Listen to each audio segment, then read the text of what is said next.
Everyone, welcome back to my YouTube channel. So हम aldehyde ketones and carboxylic acid chapter को discuss कर रहे हैं एंड इस चैप्टर में हमारा नेक्स्ट टॉपिक है स्ट्रक्चर ऑफ कार्बोनाइल ग्रुप। तो जैसे कि मैंने जब आपको ये बोला था कि ये हम स्ट्रक्चर पढ़ रहे थे, तब हमने ये देखा था कि एक ग्रुप जो है, तीनों ये जो कंपाउंड लिखे हुए हैं इनमें कॉमन आता है, वो है कार्बोनाइल ग्रुप। अब कार्बोनाइल ग्रुप का जो स्ट्रक्चर है वो इस तरह से हम बनाते हैं, ठीक है। यहाँ पे जो ग्रुप हैं वो डिसाइड करते हैं कि एल्डिहाइड होगा, कीटोन होगा कि कार्बोक्सिलिक एसिड होगा। ये हमने पिछले लेक्चर में हम देख चुके हैं, किस तरह से एल्डिहाइड होता है, किस तरह से कीटोन के स्ट्रक्चर होता है, एसिड के किस तरह से होते हैं, एसिड के डेरिवेटिव्स के किस तरह से होते हैं। अब हम इसके स्ट्रक्चर को देखेंगे कि किस तरह से यहाँ पे एक पाई एंड एक सिग्मा बॉन्ड बनता है। हमें पता है कार्बन के पास 4 वैलेंस इलेक्ट्रॉन है, ठीक है। कार्बन के पास 4 वैलेंस इलेक्ट्रॉन्स होते हैं, तो 3 को यूज कर लेगा ये सिग्मा बॉन्ड बनाने के लिए, ये 3 ग्रुप्स के साथ, ठीक है। किस तरह से वो आप देखिए, जैसे अगर मैं बनाऊं, ये 2 इलेक्ट्रॉन तो इसने यहाँ पे जो ग्रुप लगेंगे जो डिसाइड करेंगे कि एल्डिहाइड है, कीटोन है या कार्बोक्सिलिक एसिड है, उसके साथ 2 इलेक्ट्रॉन के जो है सिग्मा बॉन्डेड कर लिए। जो तीसरा इलेक्ट्रॉन है वो इसने सिग्मा बॉन्डेड कर लिया विद द ऑक्सीजन, ठीक है। अब ये जो इसका sp2 हाइब्रिडाइज ऑर्बिटल है, इसने इस तरह से ऑक्सीजन के साथ सिग्मा बॉन्ड बना लिया। अब क्या है, जो एक एक्स्ट्रा इलेक्ट्रॉन बचा है, ठीक है, ये जो इलेक्ट्रॉन आपका है वो इसके ऊपर p ऑर्बिटल है। अगर ये प्लेन में है, ये वाले ग्रुप C जो ये ग्रुप सिग्मा बॉन्डेड वाले प्लेन में है, तो ये ऊपर होगा इस तरह से, ठीक है। ये p इलेक्ट्रॉन में ये इलेक्ट्रॉन क्या कर रहा है, p ऑर्बिटल में ये इलेक्ट्रॉन क्या कर रहा है, कहीं भी घूम रहा है, ठीक है। अब ऐसे ही ऑक्सीजन के पास भी लोन पेयर्स होते हैं, तो ऑक्सीजन के पास भी एक p ऑर्बिटल इसके पैरेलल में आएगा, ठीक है। मतलब एक p ऑर्बिटल कार्बन का, एक p ऑर्बिटल ऑक्सीजन का, ये पैरेलल वाले की बात कर रही हूँ मैं। ये पैरेलल में है तभी ये ओवरलैप करेंगे एंड बॉन्ड बनाएंगे, ठीक है। तो हम इसको जब ओवरलैपिंग दिखानी होती है, इसके भी लोन पेयर्स हैं, तो हम इस तरह से दिखाते हैं, ठीक है। तो हमारे पास यहाँ पे ये बन रहे हैं सिग्मा बॉन्ड्स, ठीक है। ये बन रहा है आपका सिग्मा बॉन्ड, ठीक है। और ये जो आपका ओवरलैपिंग ऊपर नीचे, जिसकी आधी इलेक्ट्रॉन डेंसिटी सिग्मा बॉन्ड के ऊपर प्रेजेंट है और आधी नीचे प्रेजेंट है, ये है पाई बॉन्ड। अब इसको कैसे हम दर्शाते हैं अच्छे से इलेक्ट्रॉन डेंसिटी को, तो वो देखिए, हमने ये वैसे ही सिग्मा बॉन्ड बना लिए, ठीक है। आधी इलेक्ट्रॉन डेंसिटी क्या है, सिग्मा बॉन्ड के ऊपर है, ठीक है, तो हम ये इस तरह बना लेंगे, ठीक है। और आधी इलेक्ट्रॉन डेंसिटी हमारी सिग्मा बॉन्ड के नीचे है, ठीक है, तो ये इस तरह से। अब ऐसा स्ट्रक्चर आपने देखा तो होगा नहीं ऑर्गेनिक में, तो हम इसको सिंप्लीफाई करके हम इसको बनाते हैं इस तरह से, जो रिएक्शंस में हम यूज करते हैं, कंपाउंड्स में हम यूज करते हैं कार्बोनाइल ग्रुप में, ठीक है। तो इसमें एक तो हो गया सिग्मा बॉन्ड, ठीक है, और दूसरा कौन सा है, वो है पाई बॉन्ड, समझ गए।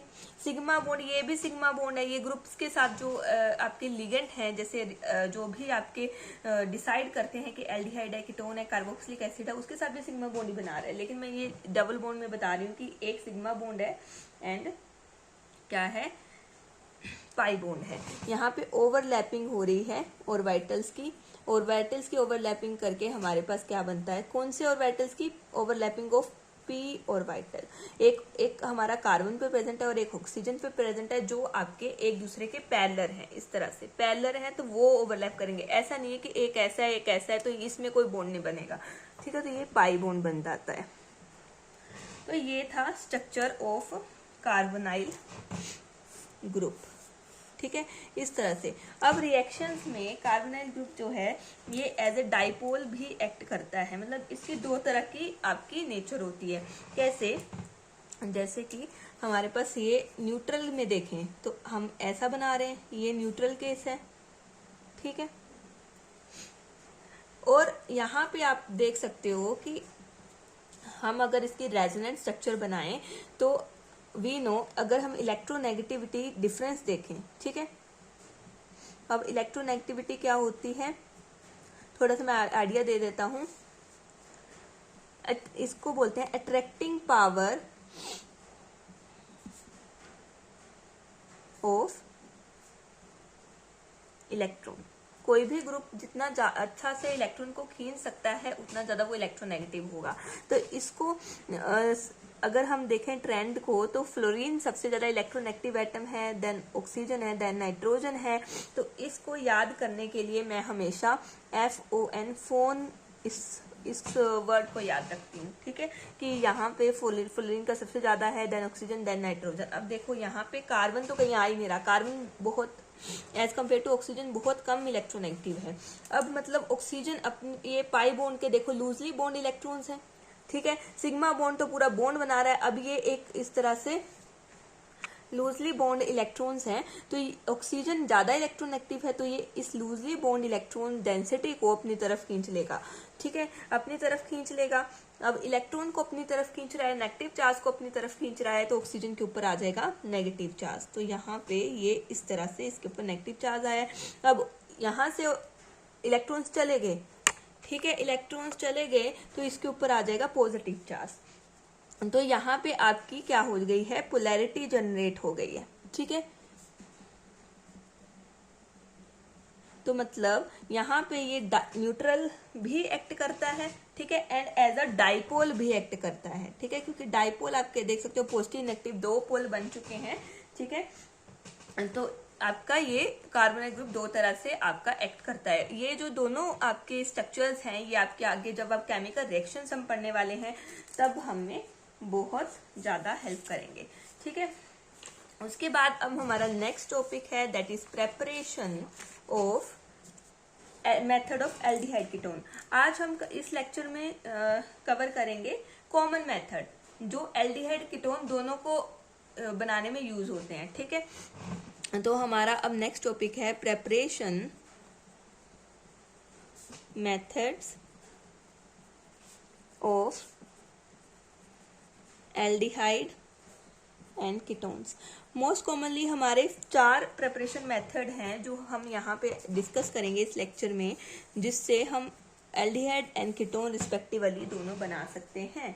तो पहला है, फर्स्ट मेथड है by oxidation of alcohols. Alcohol chapter अगर आपने अच्छे से पढ़ा है तो वहां पे आपने एल्कोहल के केमिकल रिएक्शन में एल्कोहल की ऑक्सीडेशन पढ़ी होगी, ठीक है। तब अगर आपने वो अच्छे से पढ़ी है तो आपको ये चीज समझ आ ही जाएगी, ठीक है। तो ऑक्सीडेशन करवाने के लिए हमें रिएजेंट चाहिए होते हैं। कोई भी चीज करानी हो तो हमें सबस्ट्रेट में या किसी रिएक्शन मिक्सचर में हमें एक रिएजेंट डालना होता है जो वो रिएक्शन करवाता है। तो यहाँ पे हमारे पास वी नीड ऑक्सीडाइजिंग रिएजेंट, ठीक है, ऑक्सीडाइजिंग रिएजेंट। अब ये ऑक्सीडाइजिंग रिएजेंट भी हमारे दो तरह के होते हैं, ठीक है, एक होता है वीक और दूसरा होता है स्ट्रॉन्ग। ऑक्सीडाइजिंग रिएजेंट को मैं OR लिख रही हूँ, ठीक है। तो इन दोनों में क्या डिफरेंस है? वीक वाला क्या है, अगर हम वीक वाले को डालेंगे किसमें, एल्कोहल में, ठीक है, तो ये क्या करेगा, इसके पास इतनी पावर नहीं है, ठीक है, कि ये ज्यादा ऑक्सीडेशन करवा सके। ये only up to aldehyde and ketone तक आके रुक जाएगा, ठीक है, एल्डिहाइड एंड कीटोन। लेकिन अगर हम स्ट्रॉन्ग की बात करें, ठीक है, अब जैसे हम चैप्टर का ही नाम देख रहे हैं aldehyde ketones and carboxylic acid, मतलब carboxylic acid is the final, ठीक है, कि अगर हम एल्कोहल को स्ट्रॉन्ग ऑक्सीडाइजिंग रिएजेंट दे देते हैं, उसकी प्रेजेंस दे देते हैं, तो और उस एल्कोहल डाल देते हैं इसमें स्ट्रॉन्ग में, या एल्कोहल में स्ट्रॉन्ग ऑक्सीडाइजिंग रिएजेंट डाल देते हैं, तो ये चला जाएगा कार्बोक्सिलिक एसिड तक, एसिड बना देगा, ठीक है। तो अभी हम पढ़ रहे हैं preparation method of aldehyde and ketone, मतलब इसकी अभी हमें जरूरत नहीं है, ये हम तब यूज करेंगे जब हम कार्बोक्सिलिक एसिड बनाना होगा। अभी तो हम क्या कर रहे हैं, एल्डिहाइड कीटोन पढ़ रहे हैं, मतलब हमें डील करना है वीक ऑक्सीडाइजिंग एजेंट से, इससे एट दिस पॉइंट, ठीक है। तो इसका एग्जाम्पल आ जाता है आपका CrO3, ठीक है, अगर हम बात करें, वैसे कई होते हैं लेकिन ये आपकी एनसीईआरटी के बेस पे चलूँ तो ये आपका यूज हुआ है for oxidation of alcohols to aldehyde and ketones. अब हमारे पास क्या है, अगर हम रिएक्शंस करें, ठीक है, अब हम रिएक्शंस को परफॉर्म करते हैं। उससे पहले, रिएक्शंस परफॉर्म करने से पहले, ठीक है, देखो हमारे पास दो तरह के एल्कोहल होते हैं, प्राइमरी एल्कोहल, दो या तीन तरह के, सेकेंडरी एल्कोहल, ठीक है, टर्चरी एल्कोहल भी होता है लेकिन उसका कोई यूज नहीं है यहाँ पे, ठीक है, क्योंकि वो कुछ नहीं बनाता है, यहाँ पे वो एल्कीन बना लेता है, ठीक है। तो प्राइमरी अल्कोहल के ऊपर जब हम ये वाला ऑक्सीडाइजिंग रिएजेंट डालेंगे, ठीक है, वीक ऑक्सीडाइजिंग रिएजेंट, इस तरह से मैं लिख देती हूँ WR, that is weak oxidizing reagent, हमने प्राइमरी पे डाला तो उसने क्या बनाया, इसने बनाया एल्डिहाइड, ठीक है। एंड सेकेंडरी अल्कोहल पे जब हमने ये वीक ऑक्सीडाइजिंग रिएजेंट डाला तो हमारे पास आ गया कीटोन, ठीक है। अब प्राइमरी अल्कोहल, सेकेंडरी अल्कोहल, अगर किसी को इसमें कंफ्यूजन है तो प्राइमरी वो होता है, इस तरह से अगर मैं एग्जांपल लिखूं तो जिसमें ये हाइड्रोक्सिल ग्रुप है, इसके साथ जो कार्बन जुड़ा है ये आगे सिर्फ एक से ही जुड़ा है, ठीक है, कोई ऐसे दूसरा इसके ऊपर कोई आर नहीं लगा है, तो दिस इज प्राइमरी। और अगर हम सेकेंडरी की बात करें तो यहाँ पे देखो कीटोन की बात कर लेते हैं, या सॉरी हम यहाँ पे इसकी बात कर लेते हैं अल्कोहल की, ठीक है, बिल्कुल ये, ठीक है, या आप यहाँ पे भी R डैश ले लो, क्योंकि अगर हम यहाँ पे H लगा देंगे तो ये हाइड्रोक्सिल ग्रुप यहाँ पे जुड़ा है, ठीक है, और ये यहाँ पे क्या आ जाएगा हमारे पास एक ही R से, तो प्राइमरी बन जाएगा। अब यहाँ पे ये है हाइड्रोक्सिल ग्रुप के साथ ये कार्बन जुड़ा है और ये आगे दो से जुड़ा हुआ है, तो ये आ जाएगा सेकेंडरी अल्कोहल, ठीक है, ये था प्राइमरी अल्कोहल। अब प्राइमरी पे डालेंगे वीक ऑक्सीडाइजिंग रिएजेंट तो एल्डिहाइड बनेगा, सेकेंडरी पे डालेंगे तो कीटोन बनेगा। सबसे पहले आपने ये बात जो है ध्यान में रखनी है, ठीक है, इसको मैं बॉक्स में कर देती हूँ, इट इज वेरी इंपॉर्टेंट। जैसे कई बार पेपर में आ जाता है कंप्लीट द रिएक्शंस, तो आप सबसे पहले अगर आपको अल्कोहल दिख रहा है, ठीक है, इस तरह का कोई कुछ भी दिख रहा है और आपको वीक ऑक्सीडाइजिंग रिएजेंट CrO3 लिखा हुआ दिख रहा है, ठीक है, तो आपने सबसे पहले ये लाइन साइड में लिख लेनी है कि प्राइमरी अल्कोहल हो तो एल्डिहाइड बनता है, सेकेंडरी अल्कोहल हो तो कीटोन बनता है। देन आपने फिर रिएक्शन परफॉर्म करनी है, फिर देखना है प्राइमरी अल्कोहल है, देन रिएक्शन करो, देन देखो उसमें क्या बनेगा, ठीक है। अब मैं आपको एक दो एग्जांपल्स जो है जर्नल से वो करा देती हूँ, ठीक है। तो उसमें आ जाता है, जैसे हम प्राइमरी अल्कोहल लें, ये ले लिया मैंने, ठीक है। अब इस पे हमने क्या डाल दिया, CrO3 डाल दिया, ठीक है। अब क्या होगा, यहाँ पे आपने नंबर ऑफ कार्बन्स को कम नहीं करना है, ठीक है, बिल्कुल नहीं करना है। बस आपने क्या करना है, अगर मैं आपको समझने के बताऊं कि यहाँ पे वाटर निकलेगा किस तरह से, ये वाला वाटर नहीं निकलेगा, यहाँ पे H2 निकलेगा,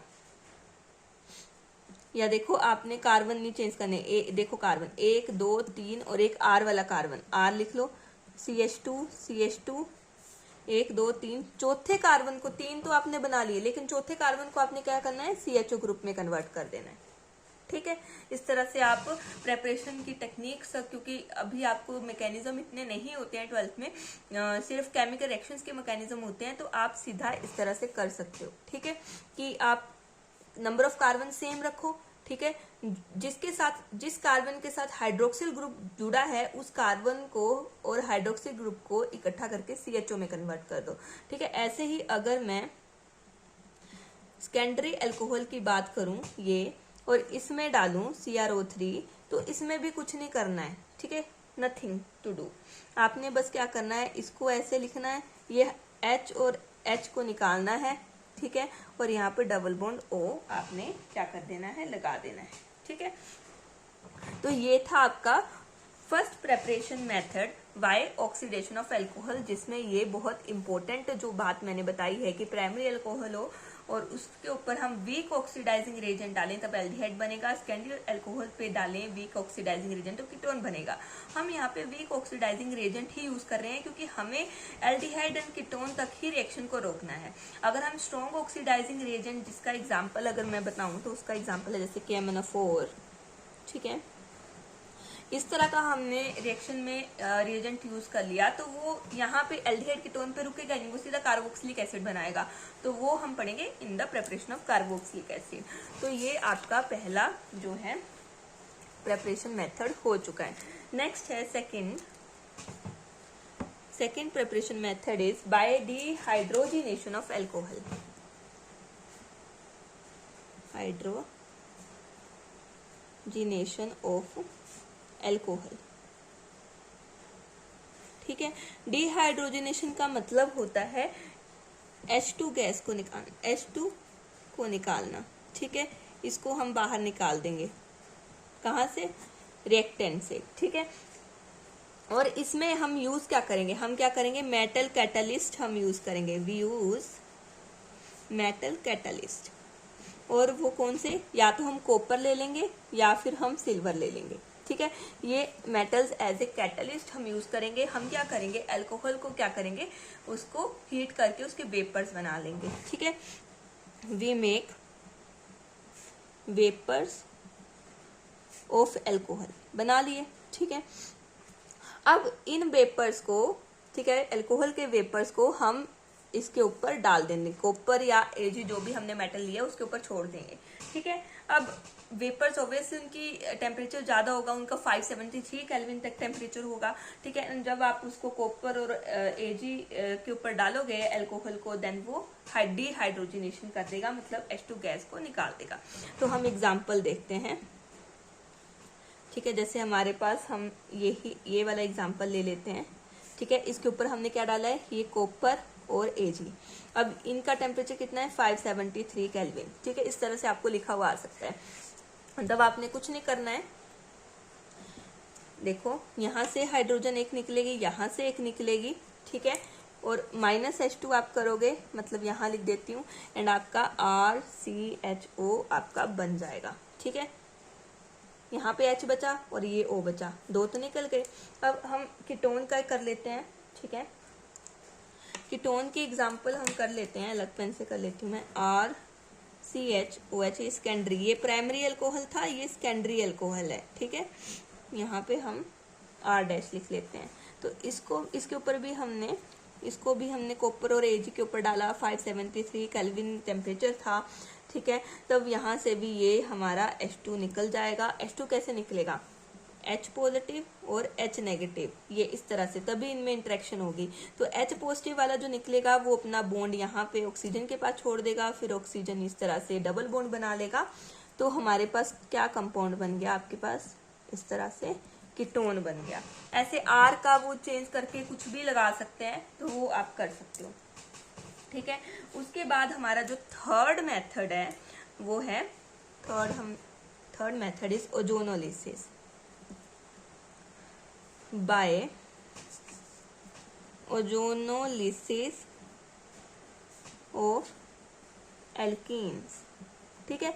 अब हम अल्कोहल से हमने दो तरह से देख लिए, ऑक्सीडेशन भी करा ली, डिहाइड्रोजिनेशन भी करा ली, ठीक है। अब हम हाइड्रोकार्बन्स की तरफ मूव कर रहे हैं, एल्कीन्स एंड एल्काइंस की तरफ, ठीक है। अब जो मैं थर्ड कराऊंगी वो एल्कीन्स के हेल्प से है, एंड जो फोर्थ हमारा होगा वो एल्काइंस की हेल्प से है, ठीक है। प्रेपरेशन किसकी? एल्डिहाइड एंड कीटोन्स की, दोनों की। तो ओजोनोलिसिस में क्या होता है? हम सबसे पहले आपको एल्कीन दी होगी, एल्कीन दिखी है, ठीक है। तो हम ऐसे एल्कीन ले लेते हैं, कोई भी जर्नल, ठीक है। और ओजोन और लिसिस, तो ओजोनोलिसिस का मतलब, लाइसिस का मतलब होता है, ये जो लाइसिस होती है इसका मतलब होता है ब्रेकडाउन। तो आप क्या कर सकते हो? Breakdown of alkene with the help of ozone, ठीक है। तो इसमें हमने ओजोन डाला होता है और एक रिएजेंट भी डालते हैं हम, जिंक और वाटर, ठीक है। ये रिएजेंट इसमें यूज होता है, और क्या होता है? O3 यूज होता है, तो ये चीज यूज होती है और इसके ऊपर हम डाल देते हैं, ठीक है, मिक्स कर देते हैं। तो रिएक्शन कैसे होती है? देखो, सबसे पहले हमने इसमें ओजोन डाली, ओजोन रिएक्ट करेगी। ओजोन के जो ये इसका स्ट्रक्चर अगर मैं दिखाऊं, तो ओजोन का जो स्ट्रक्चर होता है, आपने रेजोनेंस स्ट्रक्चर जब बनाए होंगे तब भी इसका बनाया होगा, इस तरह से इसका स्ट्रक्चर आता है ओजोन का, ठीक है। तो ये इसके जो 3 ऑक्सीजन है वो इसके ऊपर एक अरेंज होके 5 मेंबर्ड एक स्ट्रक्चर बना देते हैं, एक इंटरमीडिएट बना देते हैं, जिसको हम बोलते हैं ओजोनॉइड। और उसका स्ट्रक्चर कैसा होता है, इस तरह से, ये एक ऑक्सीजन कार्बन कार्बन के बीच आ जाएगी, एक इस तरह से आ जाएगी, और बीच का जो डबल बॉन्ड है ये इस तरह से ओपन हो जाएगा। ठीक है, ये double bond and sigma bond, बीच के दोनों बॉन्ड जो है वो ऊपर नीचे इस तरह से अरेंज हो जाएंगे ऑक्सीजन के साथ, और इस स्ट्रक्चर को हम बोलते हैं ओजोनाइड।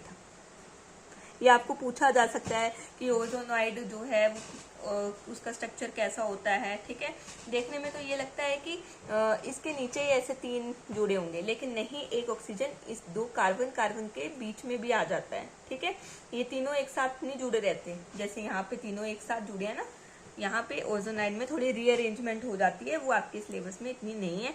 अब दूसरा रिएजेंट जो है जिंक और वाटर, हम इसको डालते हैं। ठीक है, अब क्या होगा, यहां से अगर मैं अलग उससे बताऊं, ये जो बॉन्ड है ये यहां आ जाएगा, ये वाला बॉन्ड यहां चला जाएगा। ठीक है, तो हमारे पास, और ये क्या हुआ, ये वाला जो है इसके ऊपर चला गया। ठीक है, इस तरह से ब्रेक डाउन होगी, तो आपके पास यहाँ पे O नेगेटिव जो बना है वो जिंक 2 पॉजिटिव है। ठीक है, और ये 2 नेगेटिव है, O2 नेगेटिव, तो जिंक 2 पॉजिटिव और 2 नेगेटिव मिलके यहाँ पे, यहाँ से माइनस कर देंगे, माइनस ZNO हो जाएगा। ठीक है, जिंक और ऑक्सीजन जो बची कुछ एक ऑक्सीजन है उसके साथ इंटरेक्ट करके जिंक जो है ZNO बना लेता है और उसको निकाल देता है। और यहाँ पे क्या हुआ, ये कार्बन है, ये बॉन्ड यहाँ आया, मतलब डबल बॉन्ड आया, और ऑक्सीजन आ गया, ये बॉन्ड इधर चला गया, मतलब ये बॉन्ड बीच वाला खत्म हो गया। ठीक है, ये 2 तो थे इसके साथ, तो इसके साथ भी इस तरह से। तो ये था इसका थोड़ा सा मैकेनिज्म कि किस तरह से ये ओजोनोलिसिस जो है प्रोसेस होती है। अब हम इसकी करेंगे शॉर्ट ट्रिक। कई बार एमसीक्यू में भी पूछा जाता है, आपको बड़ी बड़ी एल्कीन्स दे दी जाती हैं एंड पूछते हैं कि इसमें क्या प्रोडक्ट बनेगा, तो उसका एक करने का शॉर्ट ट्रिक है। जैसे आपके पास इस तरह से कोई आर ग्रुप लगा दिया। ठीक है, और हमें यहाँ पे बोला O3 डाली है, जिंक और वाटर डाला है, तो इसका प्रोडक्ट बताओ। ठीक है, तो हम कुछ नहीं करेंगे, हम इस बीच से ब्रेक डाउन करेंगे और एक एक ऑक्सीजन को दोनों तरफ डाल देंगे। ठीक है, कार्बन डबल बॉन्ड O कर देंगे और यहाँ पे भी कार्बन डबल बॉन्ड O कर देंगे, तो आपके पास क्या बना, इस तरह से बन गया R, यहाँ पे भी आपका R था, ये टूटा यहाँ पे हो, ये टूटा यहाँ पे हो, तो इस तरह से हो गया। ऐसे ही अगर मैं आपको बाकी भी कराऊं, अगर यहाँ पे आपके पास इस तरह से है ये, और इस पे बोला O3 एंड जिंक वाटर डाला हुआ है। ठीक है, तो आपने कुछ नहीं करना है, यहाँ से इस डबल बॉन्ड को ब्रेक करना है एंड दोनों तरफ ऑक्सीजन ऑक्सीजन लगा देनी है। किस तरह से, वो देखो, सबसे पहले ये देखो, इसके साथ ग्रुप क्या लगे हैं, डबल बॉन्ड भी था, ग्रुप लगे हैं इस तरह से, और डबल बॉन्ड भी था, बस डबल बॉन्ड के आगे आपने ऑक्सीजन ऑक्सीजन लगा देनी है और ये प्रोडक्ट आपके बन जाते हैं।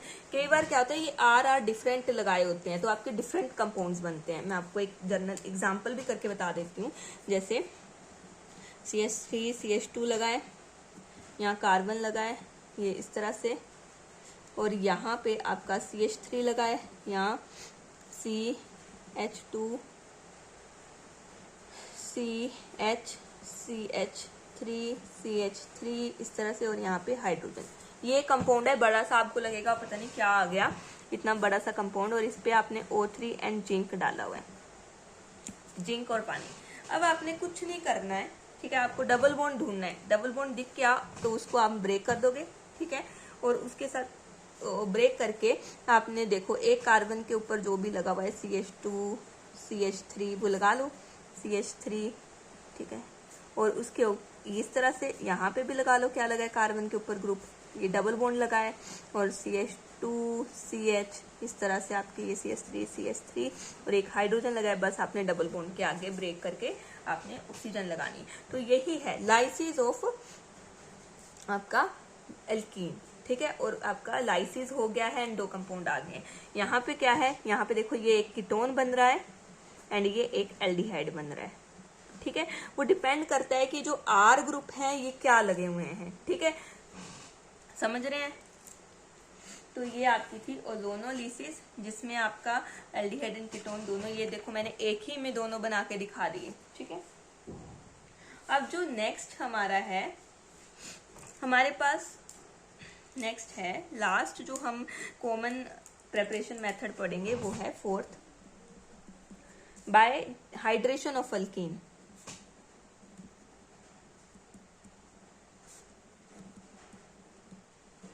हाइड्रेशन ऑफ अल्कीन से क्या मतलब है, सॉरी अल्काइन, अल्काइन से, ठीक है।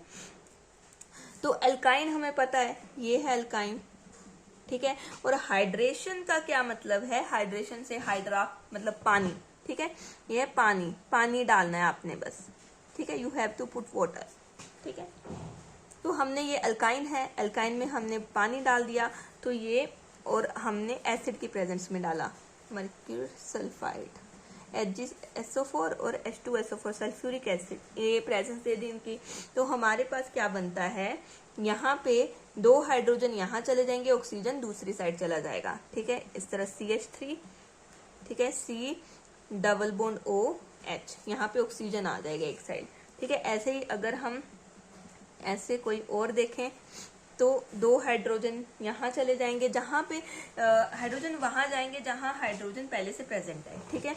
अब देखो यही हमने किया, HgSO4 H2SO4, ठीक है। तो हमने ये यहाँ पे ऑक्सीजन चला गया, ठीक है, और साइड वाले पे क्या चला गया, आपके 2 हाइड्रोजन चले गए, ठीक है। तो this is all for today, I hope you understand everything. तो माय फेवरेट जो रिएक्शन अभी तक जो मेरे को लगता है वो है ओजोनोलिसिस, क्योंकि उसमें आपने कुछ नहीं करना होता और वो इम्पोर्टेंट भी है। आपने ये लाइस करना, ये तोड़ना होता है एंड ऑक्सीजन लगा देने होते हैं, ठीक है। मैंने आपको इसका थोड़ा सा मैकेनिज्म भी बता दिया कि किस तरह से ये मैकेनिज्म होता है, ठीक है। तो I hope you enjoyed it, thank you.